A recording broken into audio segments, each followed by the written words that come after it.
Welcome back, everybody, to another deep dive. Yeah. And today we're going to be looking at online giants and more specifically, how we can leverage them for our businesses. Yeah. So It's I'm exciting. super excited for this one. I think this is going to be really fun. Yeah. So we are going to be looking at the book, Standing on the Shoulders of Online Giants by Fabio Mastrocola. Yeah. Now, Great book. this book was actually published in 2014. Yeah. Back then. Back then, Those were different. which is a while ago, but it was actually an Amazon bestseller in the advertising category. Absolutely. So must have been doing something right. It was a great book. Yeah. And I think the core strategies are still relevant in 2024. Yeah, for sure. So, Especially when we're looking at this concept of leveraging these online giants, yeah. which I think is so important today. So we're going to go through a couple of the things that you picked out that you were most interested in from the book and really get into it. Yeah. All right. So first up, we've got understanding your market. I think that's step one. That's where it all begins. Yeah. Yeah. You got to know who you're talking to. Yeah. All right. So he has this really interesting anecdote in the book about Janet, the cafe owner. Yeah. Jen. Can you tell us a little bit about Janet? Yeah, so Janet, she opened this cafe in this area, and at first you'd think, like, why did she pick this random spot? Yeah. But it was actually really strategic. Yeah. So she spent weeks just observing this neighborhood, Oh, yeah. observing the people in it. Wow. And specifically, she noticed this group of moms Okay. who would gather at the school gates about 30 minutes before pickup. Oh, interesting. So these moms, yeah. they would stand there for like 30 minutes Yeah. every day waiting to pick up their kids from school. Every day. Every day. And she was just watching them Okay. and watching what they were doing and So watching like what? taking note of their age, like their style, the topics they were talking about, even their probable income levels just by looking at what brands they were wearing. And Wow, this is like some serious market research. yeah, she was like a detective. She was. Just observing, gathering all this information. Yeah, so what did she do with all this information? Like, Well, after a couple weeks of doing this, yeah. she realized that these moms had a need. Okay. They had a need for a place to relax and connect Okay. before the crazy afternoon rush of, picking up kids and, making dinner. Yeah, after school stuff. Exactly, yeah. So she strategically placed her cafe and started offering them flyers for, coffee and cake and all this other stuff. Okay. And So they would go to her cafe before they would pick up their kids. yeah, that became like their go-to spot. Oh, that's so smart. Yeah. So like really thinking about their daily routines and what their pain points are. Yeah. Like 30 Yeah. minutes of standing around is kind of a pain point. Yeah, exactly. Yeah. And so that's really the takeaway here is by understanding your ideal client, like not just who they are, but by observing their daily routines, Yeah. their pain points, Yeah. you can find these like untapped markets. Okay, so it's not just like demographics, like who they are. Oh, It's also behavior. behavior. Yeah, Yeah. that's super interesting. Yeah. And he also talks about the importance of understanding your competitors too. Yeah, absolutely. Absolutely. Because knowing your competition Yeah. can give you like such a huge edge, Okay. So, right? So, well, like what does he recommend in terms of understanding your competitors? well, he recommends things like, obviously researching them online, Oh. seeing what they're doing well, seeing where their weaknesses are, Okay. looking for ways that you can differentiate yourself from them. But he even recommends things like setting up Google Alerts to monitor their activity. Yeah. So that's a great way to just kind of, To see like what they're putting out there. yeah, to stay informed Yeah, that's so smart. about What they're up to. Yeah. Okay, so we've got understanding our market. Yeah. Which is step one, I feel like. Yeah. And then he has this concept of verbal positioning, Yeah. which It sounds I kind don't know what that is. Yeah, it sounds kind of jargony and a Sorry. little bit complex, but it's Okay. actually a really practical concept. Okay. It's basically like, how do you craft your message Uh-huh. in a way that instantly captures someone's attention Okay. and positions you as like the expert, Okay. Yeah, I feel like we've all gotten that question before. Like, what do you do? Right, and then you just kind of like, Yeah. I don't know, fumble over your words. Yeah, they don't like, know. You're like, I'm a this or I'm a that. Yeah. And it's not very Yeah. compelling. No, it's not.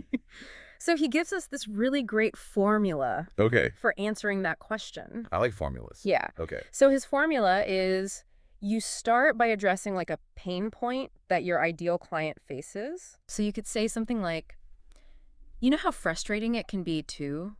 Or have you ever felt overwhelmed by Oh, okay. right? Yeah. So you immediately draw them in Yeah. because you're acknowledging something that they struggle with. Yeah. And then you go on to concisely explain how you provide the solution.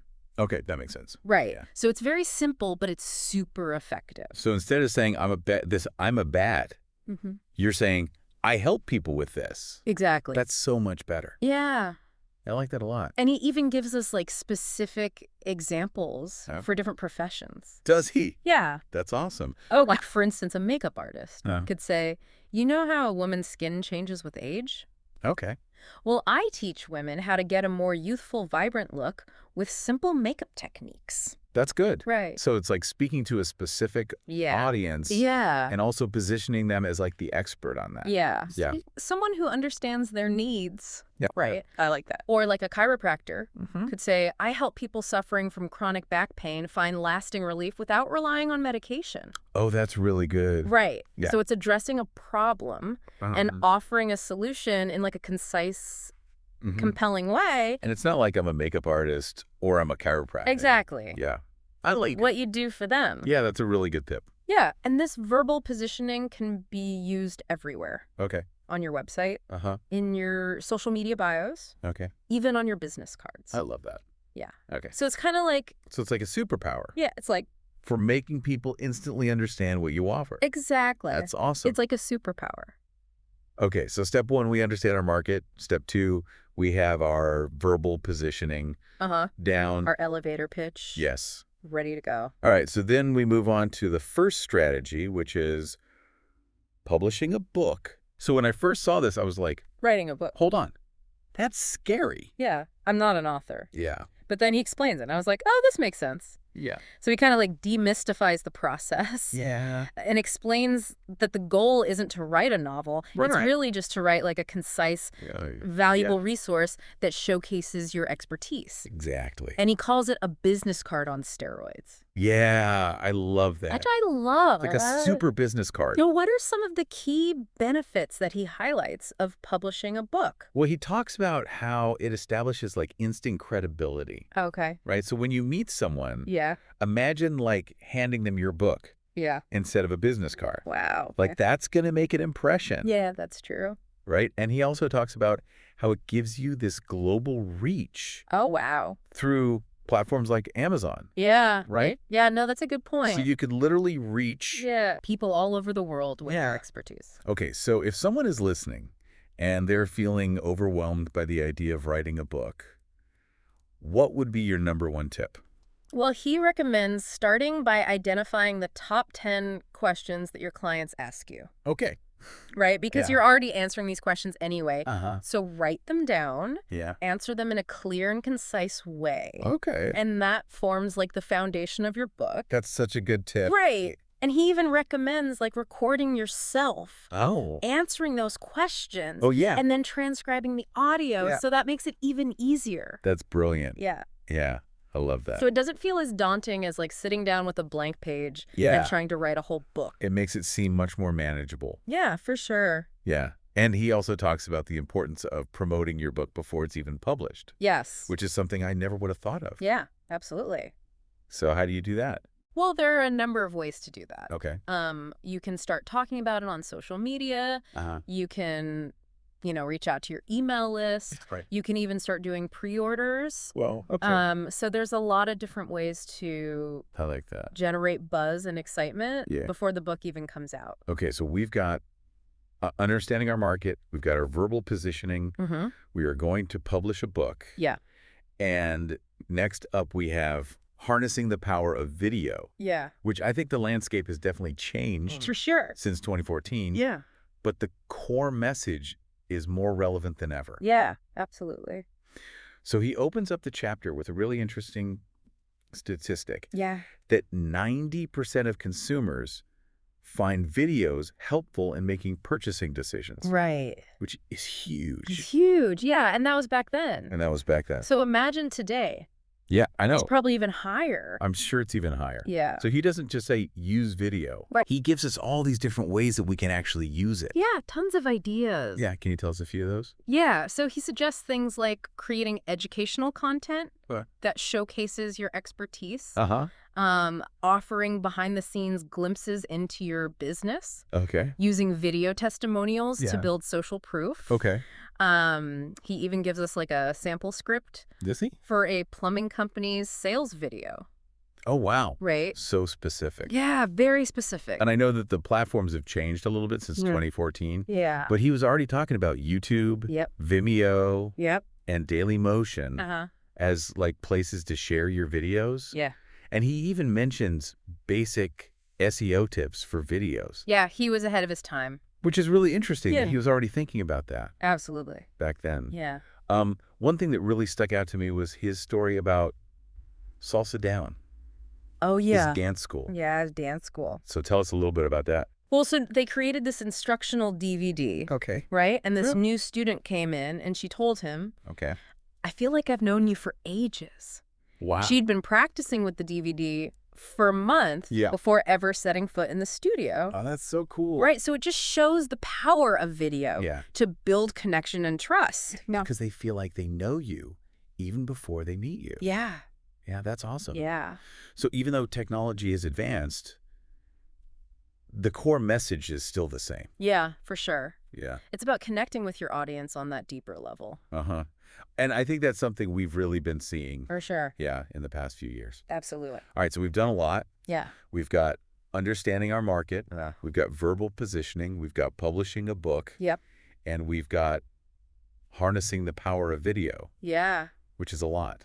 It is a lot. But we're not done yet. We're not done yet. We're going to keep going. We've got more, so stay tuned. Stay tuned. Yeah. Okay, so next up we have strategy number 3, Okay. which is the power of webinars. Oh, webinars. Yeah. I feel like this is something that's really exploded in popularity. Yeah, for sure. Yeah, since 2014. Totally. So what did he have to say about webinars? Well, he was already talking about them back then. Okay. Wow. He was ahead of his time. He was onto something. Okay. But what I think is really interesting is his emphasis on how webinars can cut through the noise, Oh, right? Because it's not just another social media post, right? Yeah, you're not just like throwing it out into the void. Exactly. Yeah. It's a dedicated time where you have your audience's attention. Okay. They've actively chosen to be there Yeah. and learn from you. Yeah, that's true. Right. They're like, I'm interested in this. Yeah. I'm going to sign up. Exactly. Okay. So you've already got them hooked. Yeah, that's a really good point. Yeah. And he says that webinars can convert at a rate of 10% or higher, Yeah, which is pretty amazing it is. compared to just like typical website conversion rates. Yeah. I mean, think about it. Like, Yeah. it's that focused attention, Uh-huh. right? Yeah. And the opportunity to like build rapport Okay. in a live setting. Okay. Yeah. Right. Because you can answer questions. Yeah, you can interact. Yeah. You can address their concerns in Yeah. real time. Okay. I like that. Yeah. Okay. So he talks about like the power of webinars. Mm-hmm. Does he give any specific tips about like He does. how to make them successful? He gives us a ton of tips. Does he? Yeah. That's awesome. Yeah, from promoting them to structuring the content, Okay. to having like a strong call to action. Okay. He really breaks it down. That's awesome. Yeah. And he was also talking about Uh-huh. using software to offer webinar replays, Oh, okay. which is something that Back then? back then, yeah. I mean, it's become even more sophisticated today. Yeah, I was going to say like the technology's gotten a lot better. Yeah, But yeah, that's a really good point that you can repurpose that content. absolutely. Yeah. Yeah. So it's not just like a one-time thing. Exactly. Yeah. Okay, that's awesome. So he was ahead of the curve. Yeah, Definitely. definitely in that one. All right. All right, so we've got webinars. Yep. The next strategy he talks about is starting your own web TV show. Yeah. Which, I'll be honest, when I first read this, I was like, Oh my gosh, that's a bit much. I know. That's ambitious. Yeah, like, is this something I could actually do? Right. Do I need like a whole studio and a crew? Like Yeah, I don't know how to do that. lights, camera, action. Yeah, exactly. Yeah. But then he kind of breaks it down and makes it seem a lot more doable. Yeah, he really demystifies it. Okay. And he reminds us that content is king. Okay. It's about sharing your knowledge and expertise in Oh. an engaging way. Yeah. And you don't need fancy equipment to do that. No, you don't. Right. Like nowadays, everyone has a phone in their pocket. Exactly. Yeah. You can film it on your phone. Okay. He talks about doing solo episodes, Oh? interviewing guests, Right. even just filming yourself answering common questions from your audience, right? Okay. And with platforms like YouTube and Vimeo, Yeah. you already have the distribution channels built in. Yeah, you don't even have to build your own platform. Exactly. Yeah. He even suggests using Google Hangouts to record, Oh. which is free and easy to use. So really like focusing on the content Yeah, and not getting so bogged down by the tech stuff. exactly. Yeah. It's about getting your message out there. Yeah. I like that. Yeah. And he also gives advice on like how to structure your show, Yeah. how to promote it, even how to monetize it. Yeah, he talks about That's interesting. sponsorships, Yeah. repurposing the content. Okay. He even mentions Gary Vaynerchuk, Oh. who built a huge following Yeah. with his Wine Library TV show Yeah. back in the day. He's a good example of that. Yeah, he's a great example of Yeah. how consistency Yeah. and quality content Yeah. can really pay off. Yeah, that's a good example. Yeah. Okay, so we've got our web TV show, Uh-huh. and then next up is something that I feel like has really exploded since 2014, Oh, yeah. which is podcasting. podcasting. Yeah. It's Yeah. everywhere. It's everywhere. Yeah. So I'm interested to hear what he had to say about it back then. Well, it's amazing how his insights are still spot on, Okay. even though, like you said, the technology has gotten Yeah. more sophisticated. Much more sophisticated. Yeah, Okay. but the principles are still the same. Okay. So he Right. points out that podcasting allows you to connect with your audience on a Yeah. personal level, Uh-huh. right? So Yeah. it's like building that one-on-one connection Okay. while also reaching a wide audience. Okay. Yeah. It's like the best of both worlds. Exactly. Okay. And he talks about using podcasts to drive traffic to your website. Yep. To establish yourself as an authority, Uh-huh. and even to attract media attention.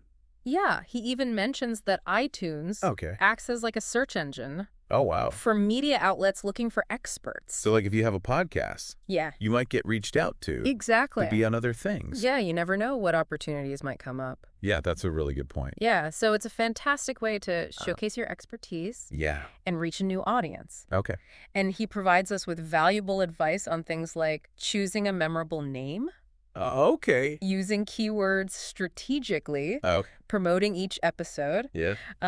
He even shares his 3-in-1 strategy. Okay, what's that? So this is where he talks about creating a video podcast, Oh. uploading it to YouTube, Uh-huh. extracting the audio for an audio podcast, Okay. and then having it transcribed for blog posts and other content. Oh, that's so smart. Right. So you're really, like, repurposing that content. Yeah, you're working smarter, not harder. Yeah. Yeah, I love that. it's a great strategy. Okay, so we've got podcasting. Yep. Next up is something that's been around for a while, Yeah, which is blogging. vlogging. Yeah. It's a classic. It's a classic, Yeah, but I think it's something that a lot of people still struggle with. for sure. Yeah. So what does he have to say about it? Well, he emphasizes that having a blog shows your audience Okay. that you're engaged and accessible, Okay. right? Yeah. And I love this quote he shares from his mentor, Okay. the secret to being a marketing expert.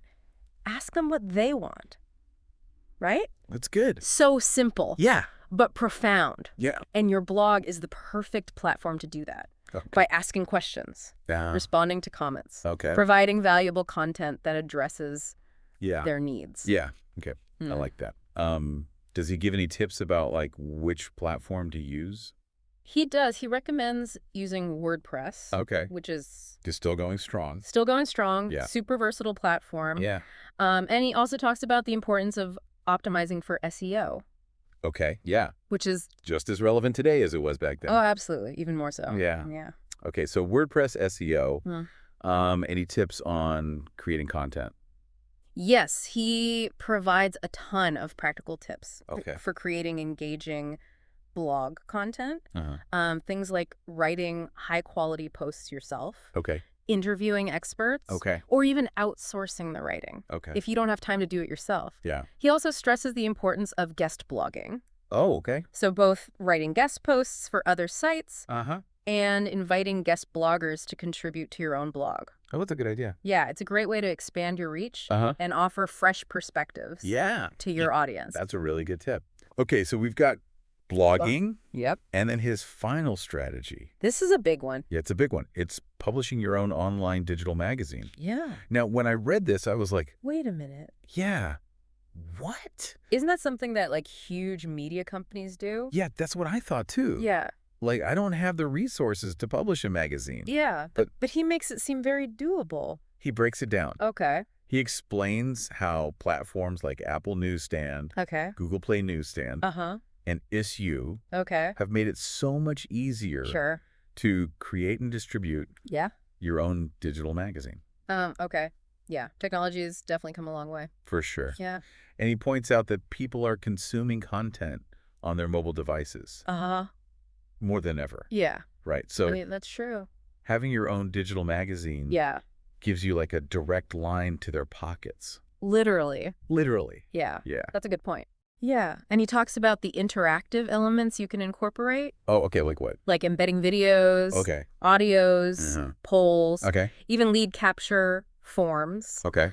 And you can monetize it through subscriptions Okay. and in-app purchases. Okay. So it's definitely like ways to Yeah, make money from this. absolutely. Okay. And he stresses that you don't have to create all the content from scratch, Oh, okay. right? You can repurpose existing content. Uh-huh. You can get permission to use articles from directories. Oh, You can even curate content from other sources. okay. So it's really about, Yeah. So it's like a curated experience. yeah, providing a curated, valuable experience for your audience. I get that. Yeah. Okay. So we've covered a lot of strategies, Yeah. but there's one more thing One more thing. that we need to talk about, The secret sauce. which he calls the secret sauce, Yes. which is content creation. Content creation. So this kind of ties everything together. Yeah, it's the glue Yeah. that holds it all together. Yeah. Yeah, and he emphasizes that no matter what platform you're using, whether it's a blog, Yeah. a podcast, Uh-huh.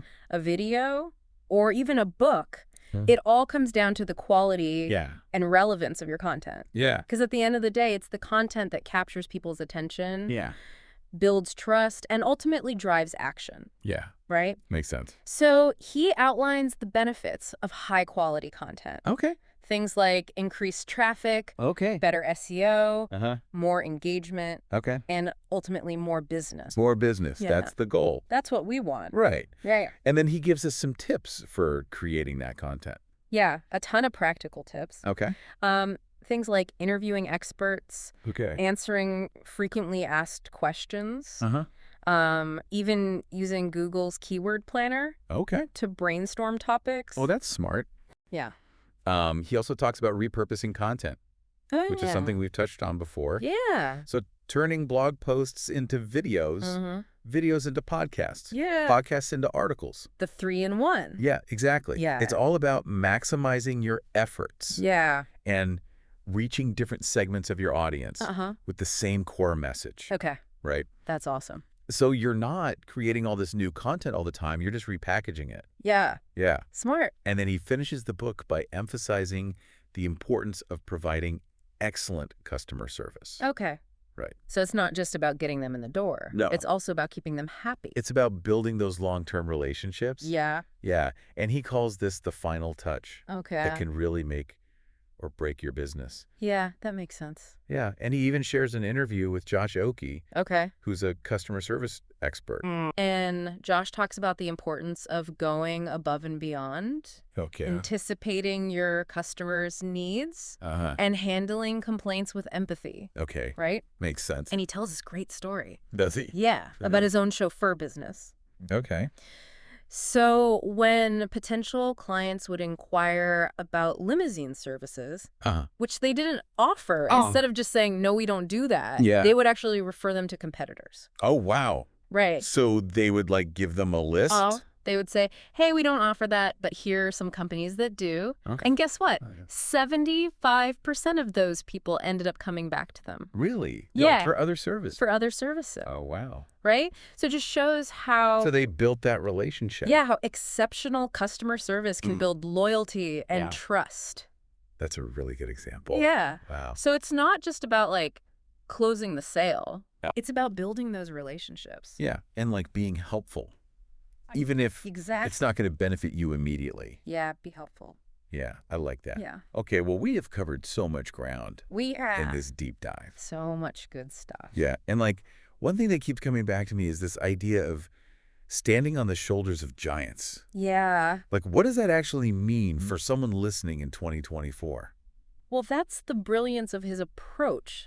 These giants aren't just companies. Okay. They're the platforms, the Wow. tools, the audiences Yeah. that are already out there. Yeah. Right? So we can leverage what's already working Yeah. instead of trying to reinvent the wheel. Well, this is a good point. Yeah. Okay, so it's like using Amazon's reach Exactly. to get your book in front of millions, Yeah. or YouTube's Video dominance. video dominance. Yeah. Yeah, to build your own web TV show. Yeah. Exactly. Yeah. Okay, that makes sense. It's about utilizing those existing networks and systems. It's like a shortcut to building credibility and reach as long as you're providing value, Okay. right? Yeah. I can't just like ride their coattails. Yeah. You have to offer something of value. Yeah. I feel very empowered after this deep dive. Yeah, it's inspiring. Yeah, it's not about becoming a tech genius overnight. No. It's about like strategically using these tools that are already out there. Right. Yeah. Yeah, and I think that's the key takeaway. Okay. It's not just about tactics. It's a mindset shift. Yeah. And you can tell that he's so passionate about helping other people succeed. Yeah, I was going to say, like, his energy is really contagious. It is. Yeah. He truly believes that anyone can do this. Yeah, I'm starting to believe that too. Yeah. So for our listener who's clearly interested in making these strategies work for them, Yeah. remember that this book was a bestseller on Amazon in the advertising category back in 2014 For a reason. for a reason, and they still work today. They do. We will, of course, include a link in the episode description if you want to check it out. Absolutely. All right, so as you go about your week, Yeah. here's something to think about. Okay. What's one online giant that you could use right now to boost your business? Ooh, good question. Yeah. I like that. Yeah, is it starting that podcast you've been thinking about? Yeah. Is it exploring video marketing more seriously? Yeah. Whatever it is, just remember Yeah. that the giants are there. They're waiting They're waiting for you to Yeah. stand on their shoulders to reach new heights. and reach new heights. Yeah. That's all within your reach. Awesome. Yeah. Well, that is it for this deep dive into standing on the shoulders of online giants. That was a good one. I hope you enjoyed it. I know I did. Me too. We hope you found it informative, inspiring, maybe even a little bit challenging. Yeah. But now go out there and conquer those online giants. Yes. We'll catch you in our next deep dive. See you later.